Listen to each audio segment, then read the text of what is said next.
Hello and welcome to the first episode of a new season of the Juggling Podcast. This time featuring Juliana. Say hello, Juliana. Hi, everyone. And this is a Patreon exclusive podcast. I know, it's great, isn't it? So this is exclusive to everyone who is a Patreon of Luke Burridge's juggling videos on Patreon.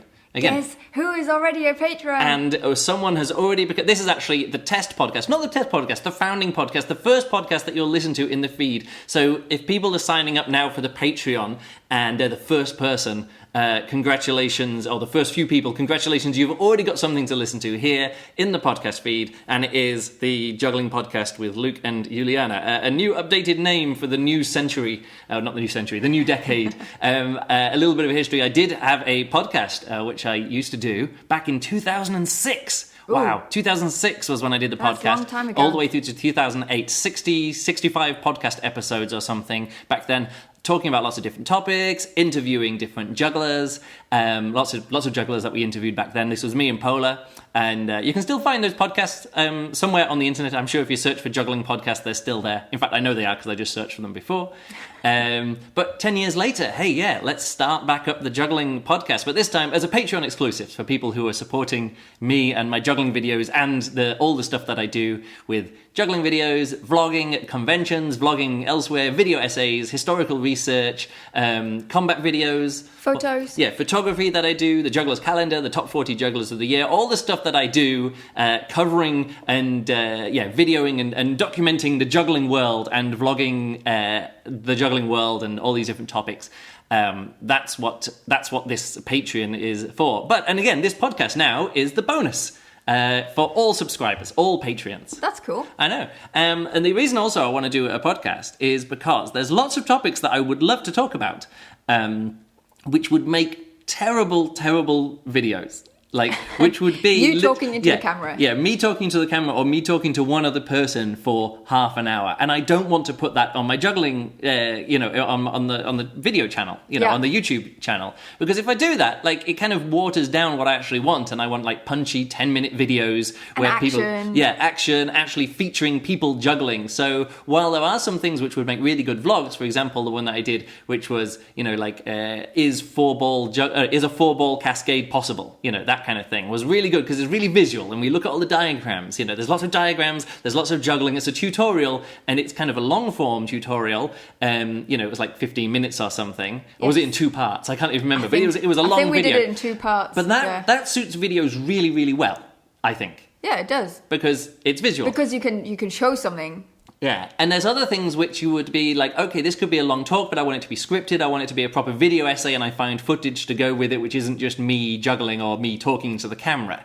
So it's more of a research project. Yeah, like more of a research project. But then there's other things which I want to do, like workshops, which aren't actually to do with the visual part of juggling or describing patterns, but more like just talking about something. Like, which I could do something like, oh, here's how I put together a show. And that can be a good video. We did one with about my putting together a ball juggling, my bounce ball video or something like that. And we talked about that, used footage from the shows. But other things aren't really suited for that. And they would take a long time to write out as an essay, would make a really long, boring video with just me talking. But here is a podcast. You don't have to be watching it. We can just discuss. So you can juggle and listen to the podcast. Yes, you can even be listening to this while you're doing your juggling training. Oh, that's great. So I still want this to be informative, the podcast to be informative and entertaining. And I definitely want to do interviews with people. But sometimes you could do an interview with someone which would make a really good video. But often you just want to put a microphone in front of them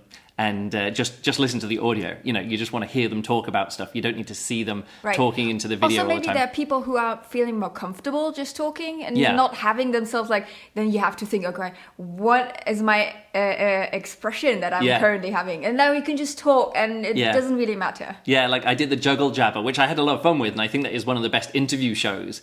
But it was one of those things that he says, okay, here's the video. And then I was just like sitting there and it was on us, both of us all the time. Yeah, and I was sitting there drinking some stuff and I'm like, as I take a drink, someone's going to watch me take this drink and there's going to, so it's less distracting than videos. Interviews and also workshops. And there's this workshop kind of series that Juliana has been saying, hey, you should really do this at an EJC. Do a long series of workshops, sort of like 5 workshops in a row, or 5 workshops about organising juggling conventions or things at juggling conventions. Yeah, like the little things that make the juggling conventions and how to organise them into events that actually people attend, people like, and that are the core of the conventions. And that reoccur in every convention. Yes. So you don't have to always come up new. Here's the thing. Everybody always starts doing their job at a juggling convention. And they've seen it done before. Yeah. But because they haven't talked to someone about it before, it's not that they make all the same mistakes again, but there's no reason to learn from the mistakes of other people. Like, listen to this podcast series, now this workshop series, and you can learn from my mistakes, so you don't have to repeat the mistakes that you've seen. Like what we're going to talk about today is Juggling Games, which is actually, we did this on an old episode with me and Pola, but I just listened back to some of it. It's really not a very good episode because we're being distracted watching TV at the same time, and things like that. So this is the new one. So we're going to go through some ideas and also some mistakes to avoid, and we'll just bounce between me and Juliana. I've organised lots of juggling convention games, and we've both watched and taken part in lots of juggling convention games. You've attended plenty to have strong opinions about juggling convention games, I'm pretty sure. All right, do you want to start off then? Let's start off. Favourite games. Let's just go straight into it here. My favorite game to like watch, or okay, because let's I have start. never taken part in any. Okay, so here's the thing then. This is the first thing you do. If you're selecting games, who are you selecting games for? Are you selecting games? This is one thing to think about if you're organising the games or running the games at a juggling convention. Are you picking games which are fun for the people taking part, or are you picking games for that are fun for people watching? Yes. And are the people watching are the jugglers, which is often the case at a small juggling convention. You just do the games in the hall. Everybody's there. Is attending the juggling workshop, but often you'll be like an EJC or like this year at the NJF. You're in a city centre, and there's just loads and loads of people, and a lot of them aren't jugglers. Most of them are, if you're in a city centre, like at the end of a parade. But there's going to be lots of people there who aren't jugglers too. And this is also part of what the games are for, right? Yes, to go into the city, show make an event for the city. We are here, we're the jugglers, and hey, look, this is what we do. Yeah. So it's also a little bit of promo, right? Yeah, it's a promotion for the city. It's a promotion for the convention within the city or within the town or something like that. To make people at the end of a parade, friendly towards you. Yeah. You really want that. So, good question. I think that's just an overall thing. Like, if you're hosting an event, is it just for the jugglers? Because if it's just for the jugglers will be intrinsically entertained by who can juggle 5 clubs for the longest. Even if it takes like 7 or 8 minutes to get down to one person juggling clubs, you can have like 100 jugglers there just like on the edge of their seat, sort of like, there's this person, he's won like 3 EJC 5 club endurance, and this one over here. Whereas with like non-jugglers, they'll be looking at it going, well, it's impressive, but maybe not as... But I think it's only impressive for a certain amount of time, because then they realise, this is easy for them. Yeah, it's too easy for them. That. And then it's like, okay. Yeah, even though there's 200 jugglers watching and only 4 people still juggling 5 clubs at that point. So still stuff like that. So, I think there are classic games which you definitely should do. Yes. And also definitely shouldn't leave out. So it's not just that these are good games to do because they're intrinsically fun for the jugglers taking part and entertaining for the jugglers taking part and entertaining for the people watching. But also, if you don't put some of these games in, the jugglers will get annoyed. Oh yeah, well, people train like the whole year for this kind of thing. They train all the endurances, and then you don't do them, and everyone's like, okay, after the games, let's do the endurance. I know what you're thinking about. You're thinking about the EJC games in Bruneck, which was in 2015. No, they weren't creative and new. They were just bad. And here's the thing: it went on so long for reasons which I want to talk about in this podcast as well. But they went on so long, and then they didn't do a 7-ball endurance. They didn't do a club balance endurance / challenges. And they didn't do like any Diabolo games or anything. So people just at the end of the games were so annoyed by that. Like after the toss-up, they were like, all right, who wants to do the 3 Diabolo endurance? And so I think we did the 3 Diabolo endurance and the club balance endurance at the same time. Yeah. And then I think the handstand endurance and the 7-ball endurance at the same time, just to get the games out of the way, because people actually wanted to take part. Do those. Yeah. So even though I did win the club balance endurance at the EJC games, it didn't really count because it wasn't an official game anyway. So definitely do. Here's the thing: definitely do 3-ball Simon Says, because that's always a fun one. And if you're good at it, you can get it out the way pretty good. Coin juggling is always good fun. 3-club combat is good. Unicycle gladiators, yes. Club balance, endurance / challenges, so you get to the challenges in the endurance. Yes. Also 5 balls, 5 clubs, maybe 7 balls. And everyone is happy with that. If you just did those games, people would be like, oh, okay, that was like a classic game session. Yeah. It wasn't as variety. There wasn't a lot of variety, but it's the games that people want. And maybe Diablo in a box or something like that. Like a Diablo game. Stand everyone in the middle and have someone run around with a box on the head and the first one to get it in. It's fun, it's interesting, it gives the Diabolists something to do. Hoop stuff, anything? Again, yeah, and maybe these days, Hoop Gladiators is much more popular because there's just more people with hoops. So yes, a hoop gladiators, a unicycle gladiators, and 3-club combats. Those are the main gladiatorial ones where people can affect big groups where people can affect them. Okay, so those are the games I put in. New games, if you're going to do a new game that you've never seen before, first of all, test it out. Think through the rules. Make it very clear what the rules are in your head. Think about the rules. Get somebody to do this. Yeah. You explain to a group of people, you explain the rules to them, because then you only get to know test out, especially if this is a big convention. If it's a little convention, there's only 20 people there, you can just come up with games and it doesn't really matter because you can just work it out, and if it doesn't work out, it won't take very long. But I've seen so many people at big conventions with hundreds of people at the convention, and then dozens and dozens of people trying out the game, and I realise this is the first time they've ever tried it out, and half the people have one idea of what to do, and half the people have another idea, and then there'll be one team which is cleverer than anyone else, sees the loophole and just wins easily. Exactly. Unfortunately, that's normally the team I'm on because I can I see through these games. Yes. This is what happens to me so many times. Someone will come up with something and I was like, well, we should just do it this way, and it was like, all right, let's just do it this way, and then we win. And if it's not officially ruled out, then of course you can do it.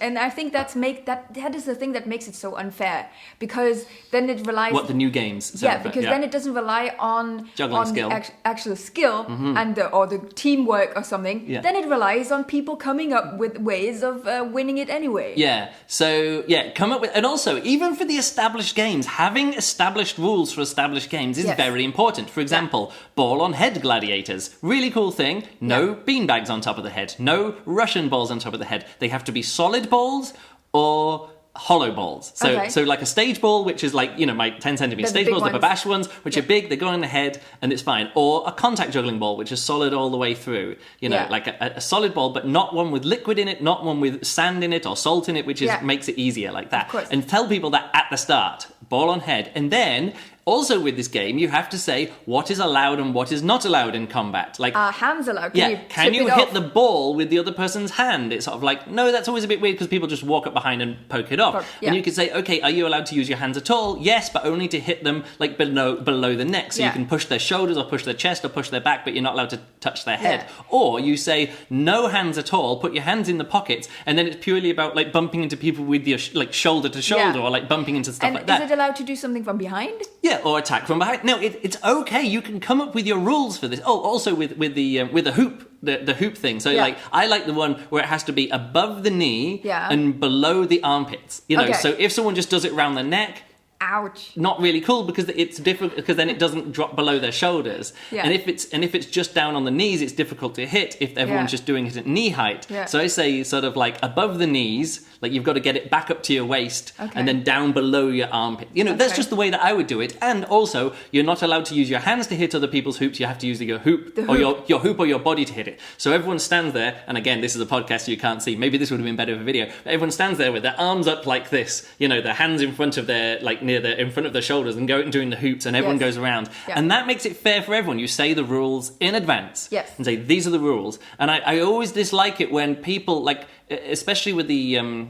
Actually, we'll get onto that later. But but also, make sure the rules are clear all the way through. And if someone breaks the rules, get somebody, a volunteer who's helping out, to go over them and take them out the game. Because the worst thing I've ever seen, and this happened a few times at the EJC this year, I think it was at the EJC, but there was one woman who kept on joining in games. I think it was the hoop game, but she didn't understand I'm not sure if she understood that when she dropped the hoop and it hit the floor, she had to leave, but she kept on rejoining back in games, or maybe it was in the Simon Says she would do it and then drop or something and then just pick up and join back in, and it was the host of the games, it might not have been the EJC, but it was this year sometime, but the host realized, oh, that person is out, so I'm going to disregard them from my instructions. Yeah. But it's not really fair because it's confusing for everyone. Yeah. So I would say if you're the host of the games, or if you're the organizer of the games, even if you're organizing and somebody else is hosting, have people who help out in the pit. Always have people help out. But have like 3 or 4 people who always come back to you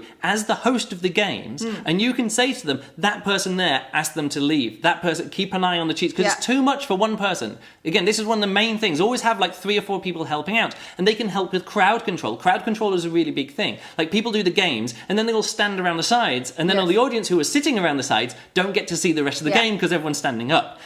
Always announce, everyone sit, if you're out the game, go to the sides and sit down so everyone else can see. And if you have 4 people there whose only job it is to go around and say, hey, sit down, hey, sit down, hey, sit down, it means the people in the audience don't feel bad for saying, down in front, can you sit down in front? You with the camera, sit down. Oi, everyone, sit down in front, because that's what happens time and time again. Like, the people have to kind of police the participants themselves, and it's not fair on the people watching to have to say, this person's cheating, this person's cheating, this person's cheating, and it's sort of like, just have like a few people who feel empowered to ask people, like, did you drop? And they'll say, yes, I did. All right, leave the game. But it can't always be just the person with a microphone, because they don't have to they're organizing everything else. So I would also say, don't assume that people know the rules, because there will always be new people who take part. So always tell the rules at least once, so everyone we know that everyone has at least heard them. Either you say them in the local language and English or something, but state them very clearly. I always like to say the rules twice. Once for the general audience and once for the people taking part. So this is this is 5-ball endurance. It's for who can juggle 5 balls for the longest. And just say that. And then for the people taking part. Okay, everyone juggles 5 balls. Everyone has to start at the same time. If you drop, you're out. If you go down and catch 2 balls in one hand at any moment, like into a multiplex, you're out. At some point we'll be putting in some challenges, so get ready for some challenges. And when I say the challenge, I'm going to say next up, everyone has to do a 3-ball pirouette, and you have to do it when I say. I'm going to say a 3-ball pirouette in 3, 2, 1 pirouette, and go into it. And if you transition into a pattern, I'm going to say 3, 2, 1 6x4, and everyone goes into it. And then I say, and back to juggling again in 3, 2, 1 5. And you have to kind of give a really specific time to everybody, because what will happen is, and this happens a lot in juggling games, especially in those things, it's sort of like, and now everyone's going to do a 5-ball shower and do it. The first person does it. The first person does it and drops, and then the next person does it and drops, and then the last person to attempt it drops, but they're the last person in, so then they win. But they all dropped on the same trick, but one of them clearly juggled longest, so half the audience are like, oh, he was juggling longest. It's like, but he also failed going into it. So it's a really easy way of making sure everyone goes into the trick, or does the trick, or does the next pattern at the same time, and then you can see it very clearly who is doing it the longest. And as long as you say 3, 2, 1, it might be like 1 or 2 seconds apart, but at least it's not 20 seconds apart, which happens a lot, especially in like the club balance endurance, because someone says, okay, lay down on the floor, and everyone lays down, and then one person will lay down and then stand back up again. With the shoulders, and then the other people are like, my shoulder's been down this entire time. Can I stand back up? And it's like, you can stand back up now. It's like you have to be so clear in these instructions, because it has to be fair. I think regarding this, I think one of the things that you should always say at the beginning, that if there's a host, the host should always say, I have the last say. And if you are the host, you have to be cool with maybe being the boo person, the person who makes a decision. But it is better to make a decision than nothing. Fairness will let you get away with a lot of things. Like decisiveness and fairness is very important. But the more important the game, the more important it is to be fair. If it's just hopping gladiators or whatever they did at the EJC this year, it doesn't really matter. It doesn't really matter. The serious games that people really train for, like the 5 balls endurance, the or whatever. 7-ball endurance. That is a game that people are really serious about. And if everyone drops at the same trick, let them just do again the same thing, let them all come back in. The same people who have been at that point. The people who were there at the end were there.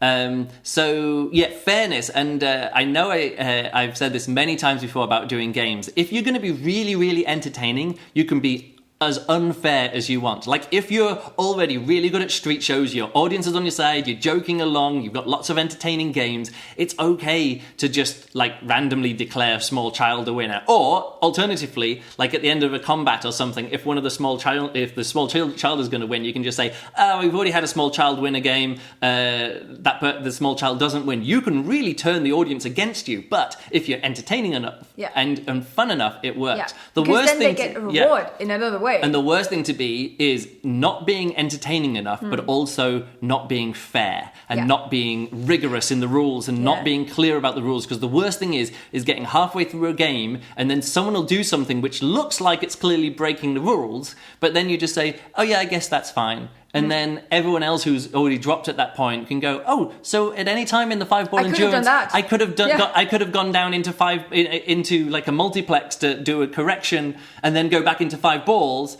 And I did that before, so I stopped juggling because I thought that was bad. And then one person goes into a multiplex and then back up into 5 balls again. And everyone's like, this person's out, this person out, this person out. And then the person who's running the game says, I didn't see it, it doesn't matter. It's like, no, that's not good enough. That's not good enough, you know. Yeah. And of course it helps if you then, as a host, have like some people around who are looking. Situated around the thing. And the people who are helping out. Line judges, kind of. Yeah, the people who are helping out also don't just help out being judges, they can also help out, you know, if someone drops but you want to get them because you want to give them a prize or, you know, something like that. You can say, go get that person. And then the person who's hosting doesn't have to be you there, stand over, you over, you trying to get someone's attention. Also, one thing that I think is one of the most important things you can have for a game session is a format. And you may think, a format? Well, what's a format? Yeah, like what happens at the start of every game? What happens at the end of every game? What happens between all the games? Like, if you make it the same all the time, you know, it's gonna be easier. An informed audience is a happy audience. That's what I always say when I'm doing my hosting a show workshop and when I'm doing stuff on stage myself or hosting anything. An informed audience is a happy audience. Like in the case of a show, if you say, all right, now it's time to go to the toilet, like now it's a break, and people go, oh, that's really annoying because I just really need the toilet. So I left at the beginning of the last act and I went to the toilet and now I came back. And now you're telling me that it's time for the break? Whereas if you say, okay, we've got 2 acts and then we're having a break. And everyone goes, oh, right, I can hold my bladder for 2 acts. Or, for example, I remember when we were in Lublin in the special show tent, at the beginning they said, hey, look, guys, because it's the last thing here and we need you to help out. We need you to get this stuff done. It wasn't done in the proper way, but everyone was happy to just get up and help out doing stuff because they knew in advance what was going on, right? So you could totally use the audience and make them do stuff. So for me, at the start of any game session, I would say, hey, welcome to the games. We're going to do this. We're going to play about 10 games. We're going to be finished up in about an hour and a half. And we're going to do all the classics, so all the jugglers, like, great, all the types. And we're going to do some new things, so get ready with your Diabolos and Devil Sticks and maybe a hoop. Yeah, and a fork. If anyone's got some spare Diabolo hand sticks, get them ready for some special games. And people are like, ooh, this sounds good. Ooh, this sounds good. Especially also when you say that at the beginning, people can, at that point, still organize stuff. So they don't have to, while the games are going on, then find all the hoops. Yeah, I used to say, always announce the game afterward, before this one. So you'd go, we're doing 5-ball endurance now, but after this we're going to do unicycle gladiator. So all the unicycle gladiators are like, right up next. It can be a bit distracting if you just say at the start, we're going to be doing some games with balls and clubs and unicycles, and we're going to do some games for children and for people with any juggling skill, and also for people with high-level juggling skill, and some people with no juggling skill. And some people with little coins. Yeah, or whatever. You know, you don't need to say everything, but telling people in advance what the format is going to be. I always say, I always try and make it so between the games you only have like 1 minute or 2 minutes between the games. The thing that always takes longest, people don't understand this when they're hosting games, the thing that takes longest is getting people into the middle of the circle, explaining the rules and starting the game. That will always take more time than the games last themselves. Yes, especially the bigger the crowd, the bigger the crowd, the convention, it takes just way longer. Like, if you think, oh, I have 5 people who can do something in a certain time, sure they can do, but double the people and it's like triple the time. It is. It's like an exponent, isn't it? It's sort of like this curve just keeps getting more and more and more, which is really important for big games at big juggling conventions. It just takes a long time to explain stuff and get people in place. The best thing I've ever seen and the best thing I've done before is when you just say, we need about 20 people for this next game. Yeah. And the people who get up to do it are the ones who are most enthusiastic, probably the most skillful, and the ones who aren't going to be messing around and messing up and stuff like that and not understanding it. They're going to be there in time to hear the rules, to get the full explanation, and then start. So even if there's 1,000 people watching, just say, hey, we're going to do a game. We need 5 groups of 4 people. If you're going to do a group with a game with groups, and one of them's going to stand on something. You know, the one where you push the person. Oh, like the wheelbarrow juggling. That is always like you have 1,000 people at the EJC. Yeah. And literally every single one of them could take part. Yeah, it's possible for anyone to take part. Yeah. It's much better if you just say we're going to do 2 heats. We need like 20 teams.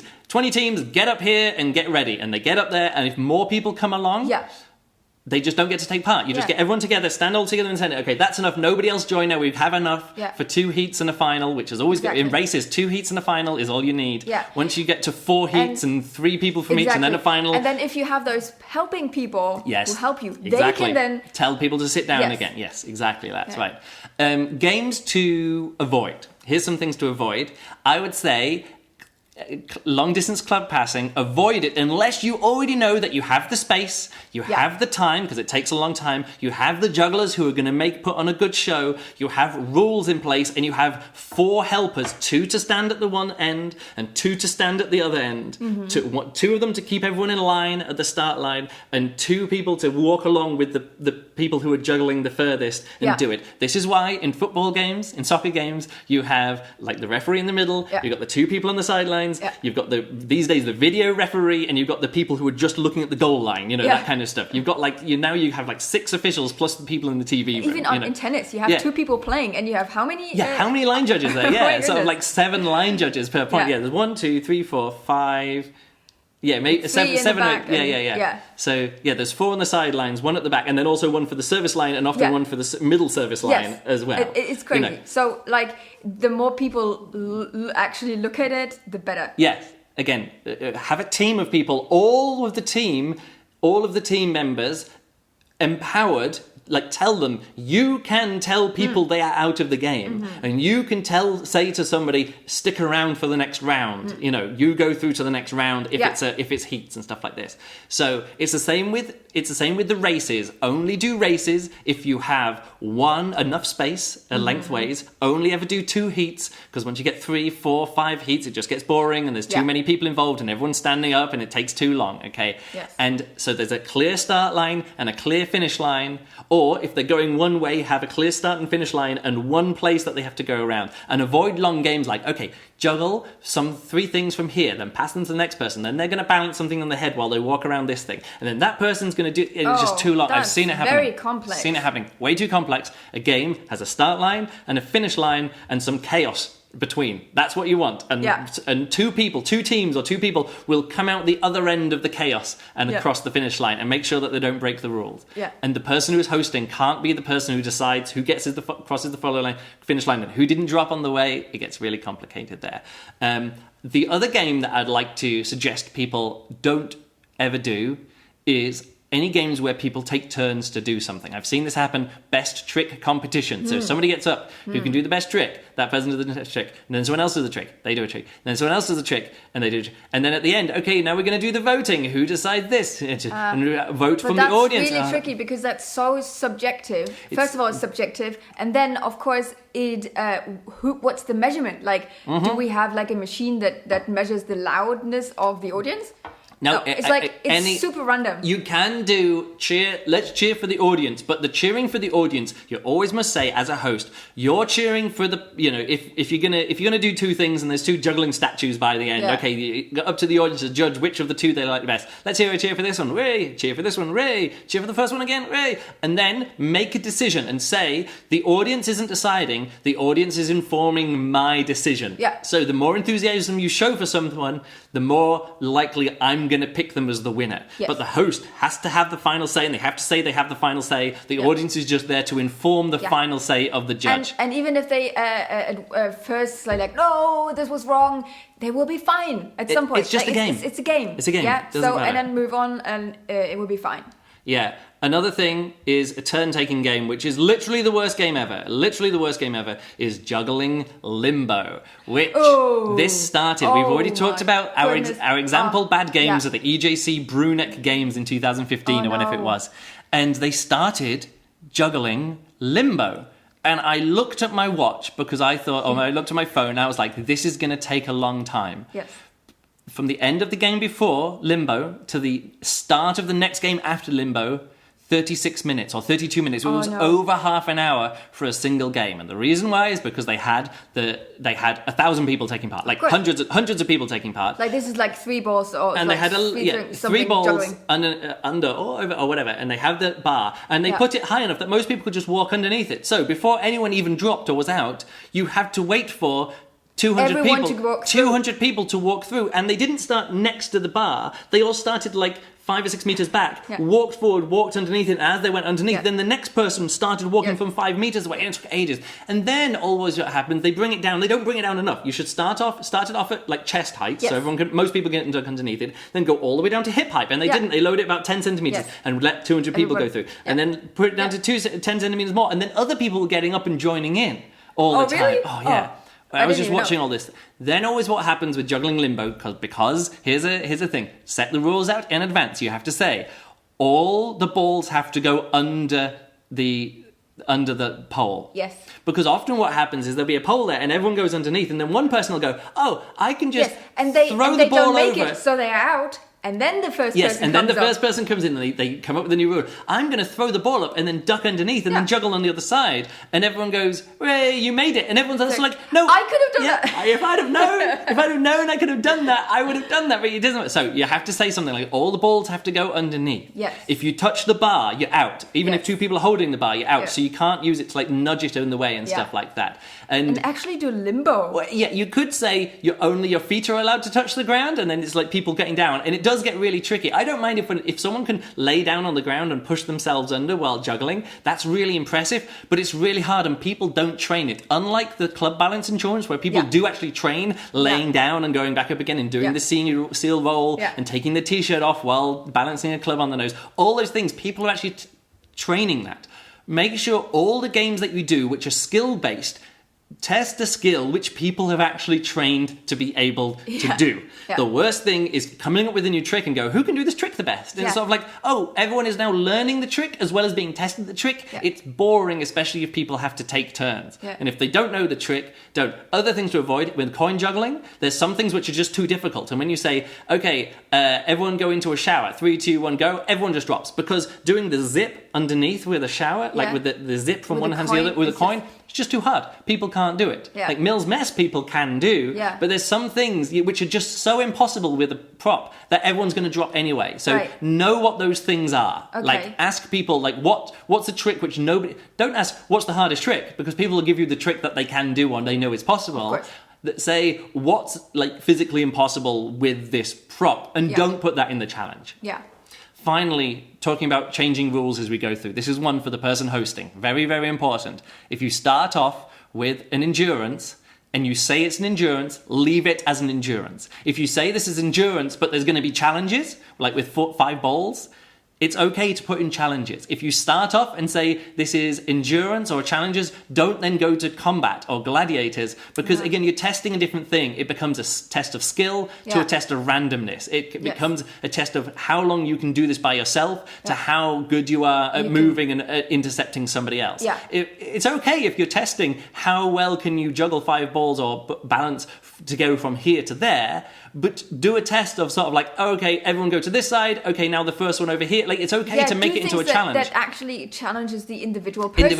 And as an individual. Not the person challenges the other person. Because always what happens, you get down to 3 people and 2 people go into each other and they knock each other out, and the person who didn't do the thing wins. And it's not fair that people have done endurance or challenge all the way up until that point, and suddenly they have to rely on either attacking someone else not attacking them, or being the third person who just watches two other people attack and knock out. Yeah. And that's always, if you are going to do a combat kind of gladiators kind of thing, I always like to say is that you can't win by just avoiding people. Like, if you don't attack someone, or if nobody attacks you... Yeah, if you just stand in the corner and don't do anything... It's not fair, so everybody has to get in. And you can do that with helpers, you can just keep an eye out, especially if there's like 5 or 6 people saying, you can say, okay, you won't win unless you knock somebody out, and everyone else is like, all right, I can't just run away. You can say this, it's totally fine, it's a games, it doesn't matter, because the prizes, nobody cares about the prizes. Although, talk about the prizes...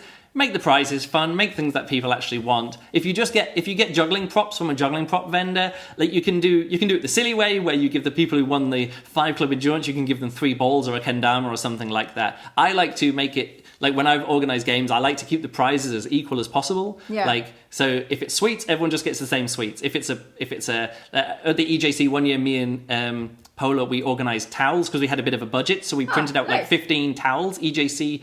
Like towels with EJC logos. We still have some of those because I won the combat or something. I was organising it. I also won the combat. Yeah, I'm good. Should I be allowed? Should you also like organise and take part? Polo was hosting. Polo was hosting that game. It was fine.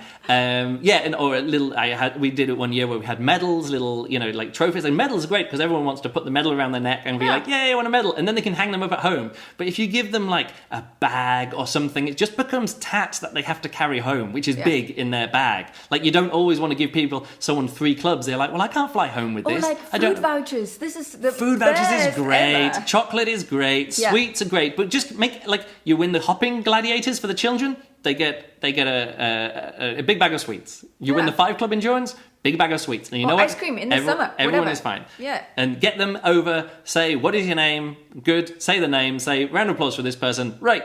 Time for the next game. Is it necessary to do that right after the game, or can you do that after all the games? I've seen it both ways. I think it's much cleaner that when someone finishes a game, they get a prize. Yes. If it's like the 3rd game that they've won, just say, it's you won it. Yeah, it's Bar has won the next game, or whoever. He won the 5 club endurance and the 5 ball endurance, and now he's won the 7 ball endurance. He doesn't get a prize. He's got enough prizes, and everyone's like, you know what? Yeah, he's got enough prize. I mean, unless it's like a medal with the name of it, then he can collect the medals. 3 medals at the end. I'm just going to quickly look through the notes that I made after listening back to the other podcast that I did before. This is a much better podcast. I think maybe it is also a thing that you could like just establish, so that after every game, people know that they can't just disappear, that they just... Yes, like, that's what I'm saying. If you establish a format, like if the format is everybody who finishes a game and wins a game comes over here, stands on this chair, on this pedestal, we give them a prize, and everyone get a big round of applause. Because then everyone knows everyone knows after the game, I do this, and then that happens, and then I go. Yeah, it's really cool. It's also, a good format to do is start off with a game that lots of people can play to really pack the audience, like a 3-ball gladiators, 3-ball Simon Says or something like that. It's always fun to finish with a big game which lasts a long time, and sort of like a 5-ball endurance or a 5 club endurance is a good last game. Club combat is good. Get everyone in, 1 round of club combat, and then say before the last game, this is going to be the last game, and after this we're going to be doing the toss-up. Often happens at the end of the game. At the EJC this year, someone was like, is there not a toss-up now? And he's like, maybe, I guess. And then idiot Luke over here had to organize the EJC this year. I wasn't part of that organising team or anything, but like I had to, like when they started off doing the club long distance passing, he was like, yeah, club long distance passing, and then like 2 minutes later still nothing was known. I was like, all right, Luke takes over and runs the club long distance passing. I was like, right, everyone here, you move back, everyone here, and then I walked down and I did the judging and stuff like that all at the same time. I mean, he was hosting, but I was like, then I like deputized myself into a helper to make the game run. Here's another thing. If you are a host, you might have a microphone and you're just standing in one place. You might have to move to be able to see what's going on. Yeah. It's much easier if you can move around and go and talk to people. If you're tied to one spot, standing on a chair so everyone can see and hear you, it gets a little bit difficult to make sure everyone is organised, because it's often easier to, when you're explaining a game, is to go somewhere, point somewhere. This is where you stand to do this. Then you go here. Yeah.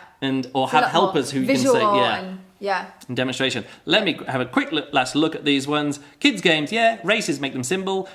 I think I've finished all of the things. I think what people often underestimate is that when they talk to crowds of people, you always kind of need to think, you need to address children because you need to be very clear with your language. Yeah. And very multiple times of telling something. Yeah. Because you never just clarity is so important. Especially because you're at a juggling convention, maybe half the people there, English is their third language. Yeah. For the other half, for another quarter, it's their second language. Yeah. And for only a quarter of them, it's their first language. Yeah. So be super clear. Yeah. And also, if you ever find yourself standing around waiting for something to happen, tell people to get a move on. And I see this so often. It's like, oh, we're going to do this game. Everyone come and play this. And they just stand there. And like a minute later, like half of the people's like, oh, is everyone here who wants to play this? No, get a move on. In that 1 minute, you could have been explaining the games. You just say, oh, I'm going to explain the games. When I finish explaining the games, we're going to start the game. That's what you can say. And if people understand that format, they know they've got enough time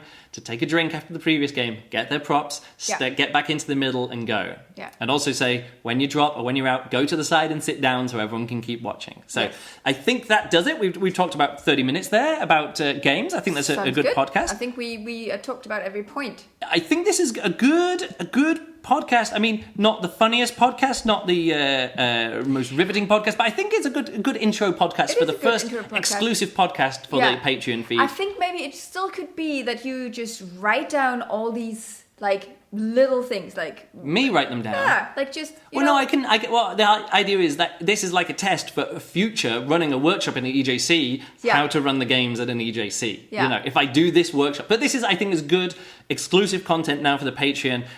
We'll try in the future not to just repeat the topics that I did 10 years ago with Pola. But you can contribute to the topic, right? Yes, yeah. So this is the way it works. Here on the Patreon, if you're thinking, oh, how is this going to work? First of all, I have to thank everyone who is contributing to the Patreon at a $5 a month or more. So first of all, I'd like to thank Juliana Kuntendorf. Yay! The only Patreon that I have so far, because I haven't launched the Patreon yet, or I haven't publicized the launch of the Patreon yet. So I have one $5 a month or more. So thank you very much to Juliana. You can also go back to let's have a look at the benefits. If you've only got $1 a month, that's totally fine. You get this podcast, no problem. And thank you for your support. I'd just like to say that. $5 a month, you get early access to the videos and the podcast. And the podcast, of course, and a thank you. $5 a month, you get a thank you at the end of the podcast. That's another of the perks. Now you need to thank me again. Thank you. I just thank you, Juliana. $10 a month, you get your name in the video credits. So at the end of the videos that I put up. Probably not every single video, but the regular videos that I do. So probably not at the end of the combat videos that I put up or some of the other things. But the big videos, the vlogs I put up, I'm going to have some credits there. And your name can be in the credits. So thank you to my Patreon supporters because it really does mean a lot to me if people can contribute to this kind of thing. If you want your name in the top 40 Jugglers of the Year video, maybe not in the rundown, but certainly in the credits, you can start the $10 a month one. $25 a month. This is kind of like a one-time benefit. You get to pick the topic of a vlog or a podcast, or maybe pick an interview guest, or maybe you want to be interviewed for the podcast or on the vlog or something fun like that. I think that's it. Yeah. That's the format of the podcast. Yeah. Finish off talking about so coming up in the future, I will be doing some vlogging. Not sure of the topics yet, but the first thing is, of course, a video to talk about the launch of the Patreon and to thank people who are signing up. But this is the podcast to do the same thing in the podcast feed. All right, that's it from me. Thanks a lot for listening, and I'll catch you next time. Goodbye, everyone.